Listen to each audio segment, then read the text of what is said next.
Assalamualaikum warahmatullahi wabarakatuh. Shalom, Om Swastiastu, Namo Buddhaya, salam kebajikan, dan salam sejahtera bagi kita semua. Yang terhormat Ibu Suharyati SEMM, selaku dosen pengampu dari mata kuliah kewirausahaan kelas C. Pada kesempatan kali ini, kami dari kelompok 9 ingin mempresentasikan hasil diskusi kami mengenai PKM kewirausahaan, yaitu rencana bisnis, yaitu Yukplay. Sebelumnya, izinkan kami untuk memperkenalkan diri terlebih dahulu. Baik, saya Putri Jagadita Anjanis dengan NIM belakang 100. Saya sendiri yaitu Abidara Wahyu Farizia dengan NIM belakang 107. Dan saya Amiroda Badia Prima dengan NIM belakang 077.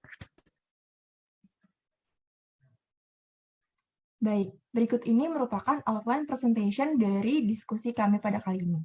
Yang pertama ada pendahuluan, yang kedua ada gambaran umum rencana usaha, yang ketiga ada metode pelaksanaan, dan yang terakhir ada biaya dan jadwal kegiatan.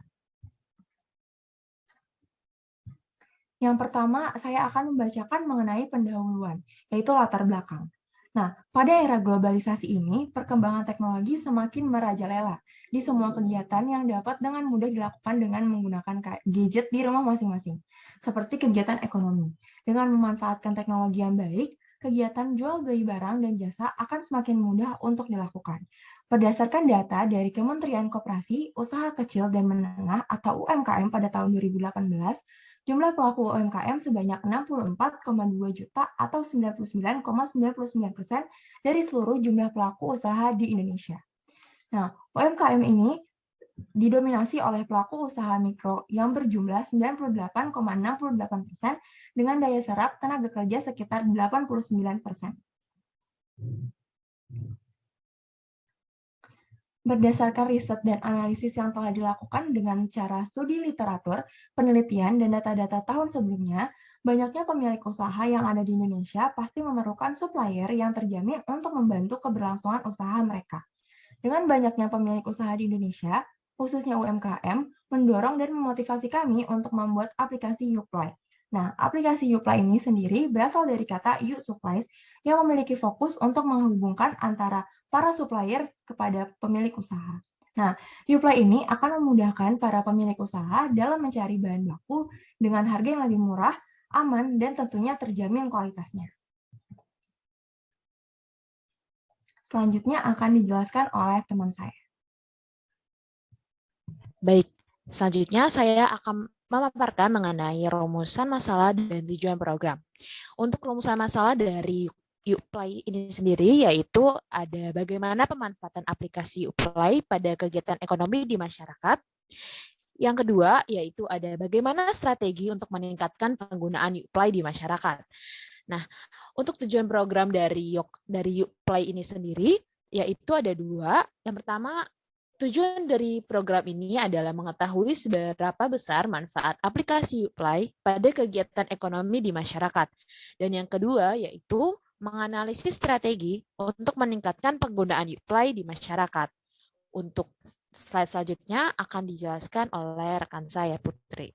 Pada Putri dipersilakan.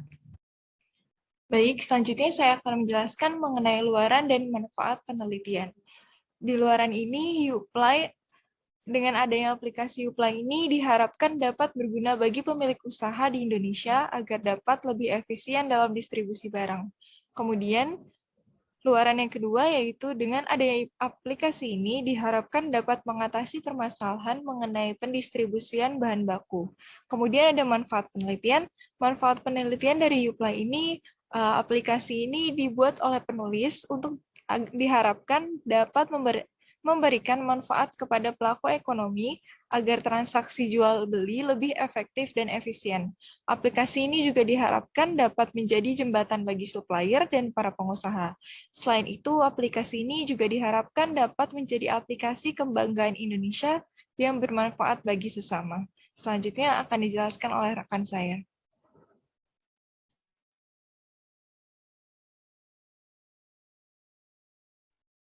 Baik, selanjutnya saya akan menjelaskan fitur yang tersedia yang ada di Youply itu sendiri. Yang pertama ada sales tracking.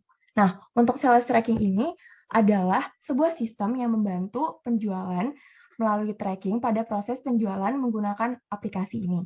Nah, proses tracking ini dapat dimanfaatkan untuk pemantauan yang dilakukan dengan mencatat atau merekam aktivitas-aktivitas dalam proses interaksi antara sales dan konsumen.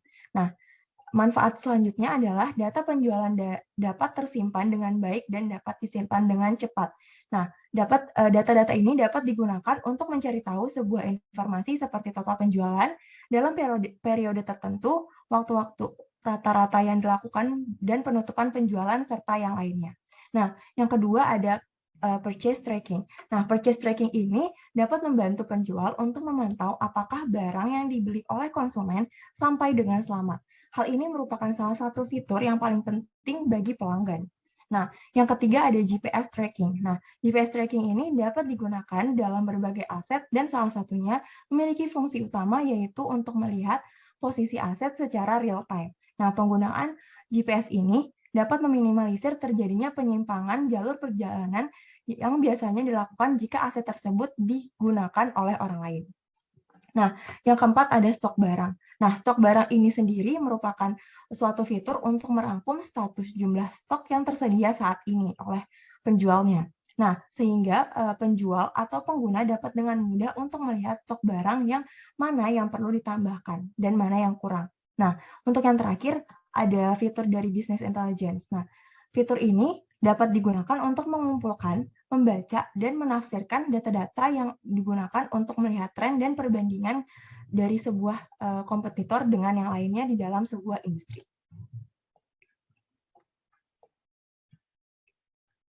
Untuk selanjutnya akan dijelaskan oleh rekan saya, Adia. Baik, saya kali ini akan memaparkan mengenai segmentasi pasar dari Youpli ini sendiri. Next slide.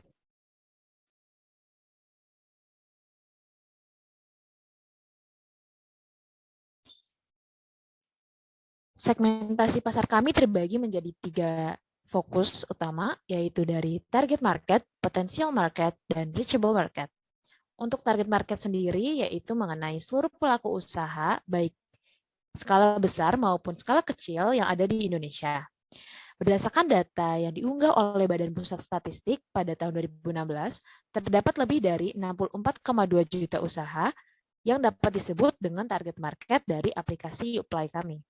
Untuk potensial market, seluruh usaha yang sudah terdigitalisasi, yaitu sebesar 13% dari 64,2 juta usaha atau diperkirakan sekitar 8,34 juta usaha yang sudah melakukan digitalisasi itu terdata oleh Kemenkop UKM.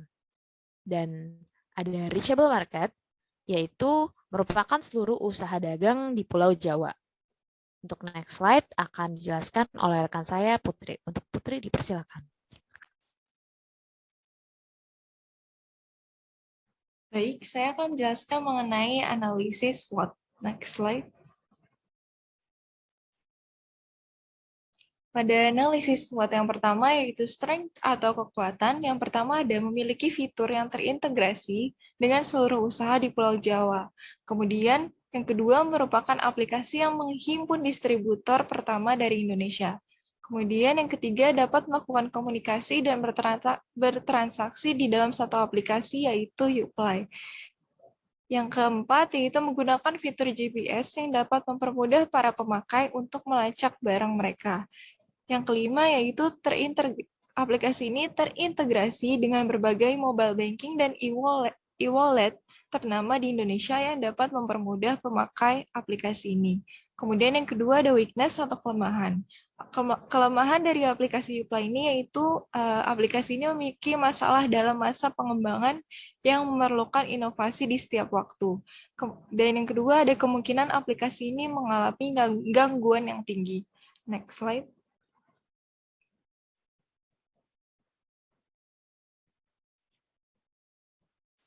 Untuk analisis SWOT opportunities atau peluang, yang pertama, belum memiliki aplikasi sejenis yang berfokus pada distributor, dan yang kedua, peningkatan pelaku usaha yang tinggi dan sudah melakukan digitalisasi. Kemudian yang keempat yaitu threats atau ancaman, di mana aplikasi e-commerce yang merupakan kompetitor besar yang memiliki fungsi yang sama. Next slide.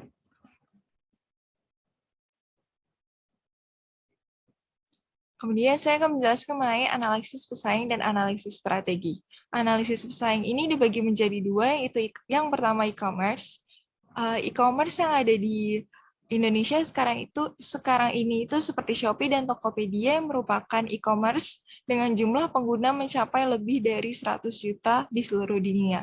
E-commerce ini merupakan kompetitor terbesar untuk aplikasi Uplay karena hampir semua pelaku usahanya menggunakan e-commerce tersebut untuk memperluas penjualan mereka. E-commerce ini juga dapat melakukan transaksi dengan cepat. Kemudian yang kedua ada analisis pesaing, yaitu pasar tradisional. Dengan melihat data dari Kemenkop UKM, baru 13% usaha di Indonesia yang sudah terdigitalisasi. Masih banyaknya usaha yang belum terdigitalisasi dan lebih memilih untuk belanja secara langsung di pasar tradisional. Kemudian ada analisis strategi yang dibagi menjadi 3, yaitu yang pertama ada periklanan, di mana dalam dunia marketing ini memasarkan produk dengan cara memasang iklan sangat populer pada masa itu. Iklan dapat digunakan sebagai tempat untuk bersaing dengan kompetitor dengan menunjukkan citra hak perusahaan. Kemudian platform yang paling memberikan dampak signifikan pada pembelian produk adalah TikTok, Instagram, dan Facebook. Oleh karena itu, melihat dari trafik pembelian karena iklan di TikTok, Instagram, dan Facebook, kami memilih 3 platform tersebut sebagai jalur promosi kami pada periklanan.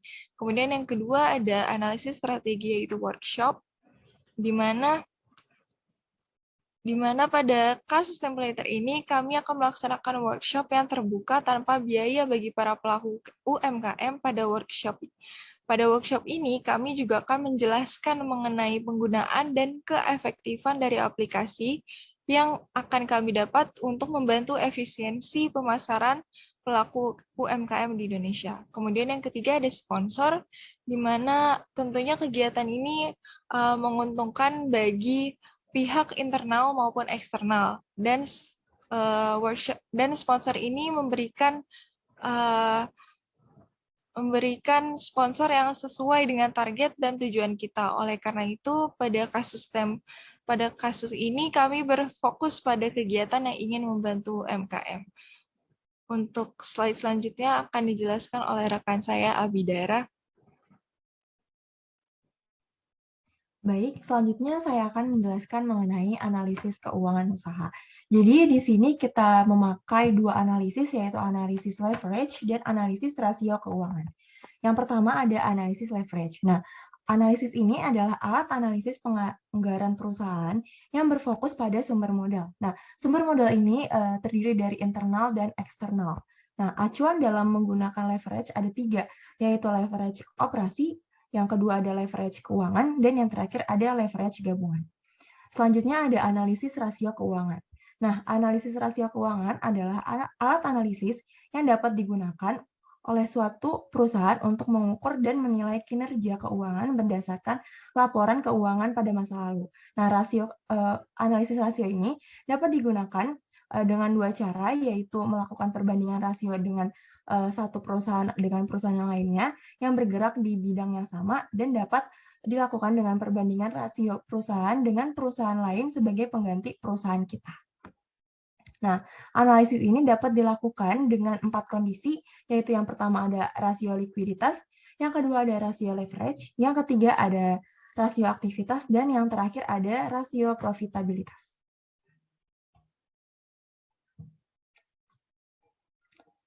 Selanjutnya, saya akan menjelaskan mengenai perhitungan ekonomi dan harga. Target pengguna aplikasi ini merupakan seluruh pelaku usaha di Indonesia. Nah, aplikasi ini menerapkan sistem pembagian hasil dengan 20% dari total pendapatan pelaku usaha yang menggunakan aplikasi ini. Diberikan untuk biaya administrasi, biaya pemeliharaan aplikasi, dan biaya pengembangan aplikasi. Sedangkan 80% lainnya dari hasil tersebut merupakan milik pelaku usaha. Untuk materi selanjutnya akan dijelaskan oleh rekan saya, Adia. Baik, terima kasih Abidara. Untuk slide ini saya akan menjelaskan mengenai metode pelaksanaan yang diambil oleh Uplay. Nah, kami Metode pelaksanaan kami terbagi menjadi 4 tahap, yaitu terdapat dari tahap persiapan, tahap pelaksanaan, tahap uji coba, serta tahap penerapan. Nah, yang pertama kita akan masuk ke bagian tahap persiapan. Nah, apa saja yang termasuk dalam tahap persiapan dari aplikasi Uplay kami? Tahap persiapan ini dilakukan dengan melakukan pematangan ide, bisnis, dan pemilihan strategi yang paling efektif untuk meningkatkan banyaknya pengguna dari aplikasi ini. Nah, untuk pemilihan strategi bisnis yang efektif dapat dilakukan dengan cara menganalisis pasar dan melihat bagaimana strategi marketing yang efektif untuk mengundang para pelaku usaha untuk menggunakan aplikasi kami. Pada tahap selanjutnya, yaitu tahap pelaksanaan, terbagi menjadi 12 tahap. Secara garis besar, kami akan melaksanakan tahap ini, yaitu mulai dari rancangan desain, deskripsi aplikasi usaha kami, membuat daftar fitur, mempersiapkan detail UI atau user interface mockup dari aplikasi Uplay, membuat skema database, membuat kerangka aplikasi kami, serta membuat detail-detail dan melakukan user acceptance test dari pihak internal dan eksternal untuk melakukan kredibilitas dari aplikasi kami, serta pembuatan pematangan dari aplikasi kami ini. Untuk tahap yang ketiga, yaitu ada tahap uji coba. Tahap ini dilakukan uji coba aplikasi Uplay kepada beberapa orang dengan tujuan untuk mengetahui kekurangan yang ada dalam aplikasi kami. Setelah kami meminta bantuan dari beberapa orang tersebut dalam melakukan uji coba, maka orang-orang tersebut akan mengisi formulir kepuasan, tingkat kepuasan performa dari aplikasi Uplay kami sudah seberapa pantaskah untuk launching di aplikasi di App Store ataupun di Google Play Store. Yang formulir tersebut itu diisi secara daring. Nah, data tersebut dapat kami gunakan kembali untuk menganalisis kekurangan dan memperbaiki performa untuk dapat meningkatkannya lagi di kemudian hari. Nah, untuk tahap yang terakhir yaitu ada tahap penerapan. Nah, setelah melakukan uji coba dari aplikasi Uplay ini, kami melakukan perbaikan dan peningkatan performa dari formulir yang telah diisi oleh orang-orang tersebut tadi terkait kekurangan yang ada dari aplikasi kami. Setelah itu, aplikasi yang telah dibuat dan dikembangkan dapat disebarluaskan kepada masyarakat, khususnya para pelaku usaha, agar aplikasi kami, yaitu Uplay, dapat bermanfaat bagi banyak orang. Next slide.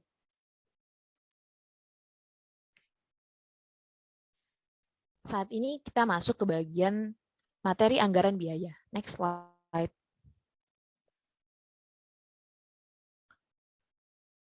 Fixed cost atau biaya tetap, terdapat 6 unsur utama, yaitu domain, pembuatan aplikasi dan website, registrasi aplikasi, biaya sewa kantor, laptop, dan peralatan administrasi, dengan memakan total harga sebesar Rp108.300.000 untuk fixed cost dari perusahaan kami ini sendiri. Untuk slide selanjutnya akan dijelaskan oleh rekan saya, Putri.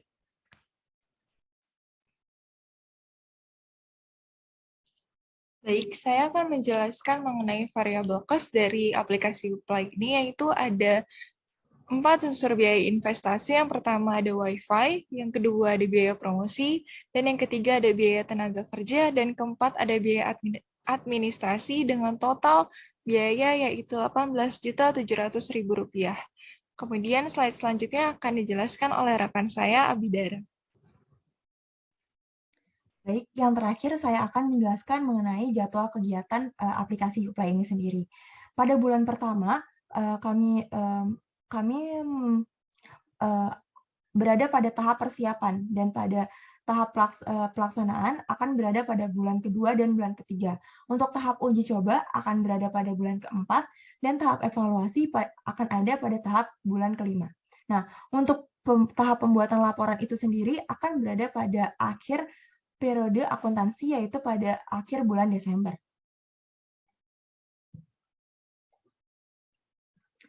Sekian presentasi dari kelompok kami mengenai aplikasi Uplay ini sendiri. Kami berharap aplikasi ini dapat bermanfaat bagi UMKM itu di Indonesia. Terima kasih. Wassalamualaikum warahmatullahi wabarakatuh.